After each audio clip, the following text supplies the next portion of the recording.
Guys நிறைய பேர் எசிங்க் அவைட்னா என்னன்னு சொல்லி கேட்டிருந்தீங்க. ஒரு இம்பார்ட்டண்ட்டான டாபிக் தான், ஈஸியாக எக்ஸ்பிளைன் பண்ண ட்ரை பண்ணுறேன். கடைசி மட்டும் பாருங்கள், சேவ் பண்ணி வச்சுக்கோங்க. ஓகே, இங்கே பாருங்கள், நான் ஒரு ஃபங்க்ஷன் எழுதியிருக்கேன், எக்ஸாம்பிள் எசிங்க் அவைட்னு. இந்த ஃபங்க்ஷனுக்குள்ளே டிலேன்னு சொல்லி இன்னொரு ஃபங்க்ஷனை நான் கால் பண்ணியிருக்கேன். ஓகே, அந்த ஃபங்க்ஷனில் நான் கன்சோல் லாக் ஹாய்னு கொடுத்துருக்கேன். ஆக்சுவலாக இது ஒரு செகண்டு கழிஞ்சு தான் நம்மளுக்கு பிரிண்ட்டே ஆகும். அதை மட்டும் மனசில் வச்சுக்கோங்க. இந்த ஃபங்க்ஷன் பற்றி இப்போ தலைக்கு எடுத்துக்க வேண்டாம். இப்போதைக்கு நம்ம எசிங்க் அவைட்டை மட்டும் பார்க்குறோம். ஒரு செகண்ட் கழிஞ்சு தான் அது கன்சோல் லாக் ஆகும். அதை மட்டும் மனசில் வச்சுக்கோங்க. இப்போது நான் இங்கே ஏவைட் போட்டிருக்கேன்னா, ஏன் எவைட் போட்டிருக்கேங்கிறதையும் நான் சொல்கிறேன். ஃபஸ்ட் இது ரன் பண்ணிடுவோம். பாருங்கள், இப்போ ரன் பண்ணனா ஃபஸ்ட்டு வெயிட்டிங் ஃபார் செகண்ட் சொல்லிவிட்டு ஒரு செகண்ட் கழிஞ்சு ஹாய் பிரிண்ட் ஆகிட்டு ஹலோ 1 செகண்ட் பாஸ்ட் அப்படி தான் பிரிண்ட் ஆகுது. வெயிட் பண்ணி பிரிண்ட் பண்ணிட்டு தான் அடுத்த லைனுக்கே போகுது. இப்போ ஒரு வேளை நான் இங்கே ஏவைட் கொடுக்கலன்னு வைங்களேன், இப்போ நான் மறுபடியும் ரன் பண்ணேன்னா கடைசியில் தான் ஹாயே பிரிண்ட் ஆகும். ஒரு செகண்ட் கழிஞ்சு மற்றதெல்லாம் கன்சோல் லாக் ஆகிட்டு கடைசியில் தான் ஹாய் கன்சோல் ஆகும். பார்த்தீங்களா, உங்களுக்கு புரிஞ்சுதா?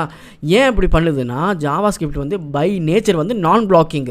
இது 1000 செகண்டு பை டிஃபால்ட்டாக வெயிட்டெல்லாம் பண்ணாது. ஸோ வெயிட் பண்ணாமல் எல்லாத்தையும் பிரிண்ட் பண்ணிவிட்டு கடைசியில் தான் இது பிரிண்ட் பண்ணும் ஒரு செகண்ட் கழிஞ்சிட்டு.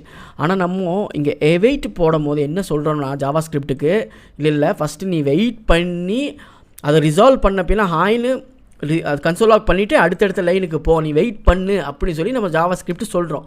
அதுதான் எவைட் எசிங்க். இப்போ இங்கே எவைட் கொடுக்குறனால, அதாவது இந்த ஃபங்க்ஷனில் நான் எவைட் யூஸ் பண்ண போகிறேன் அப்படின்னு இந்த ஃபங்க்ஷனுக்கு சொல்கிறதுக்கு தான் இங்கே ஏசிங்க்னு யூஸ் பண்ணியிருக்கோம். ஏசிங்க் யூஸ் பண்ணால் தான் ஏவைட் அப்படிங்கிறது நம்ம இந்த ஃபங்க்ஷனுக்குள்ளே யூஸ் பண்ண முடியும். ஸோ உங்களுக்கு புரிஞ்சிருக்கும்னு நினைக்கிறேன்.